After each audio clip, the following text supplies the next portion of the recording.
ముఖ్యంగా law and order చాలా క్షీణించిపోయింది.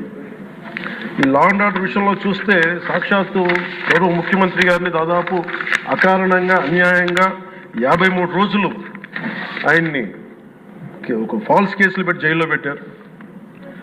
అలాగే అధ్యక్ష, మీరు కూడా గతంలో మిమ్మల్ని కూడా ఎంత వేధించారో మా అందరికీ తెలుసు, సభ్యులందరికీ తెలుసు.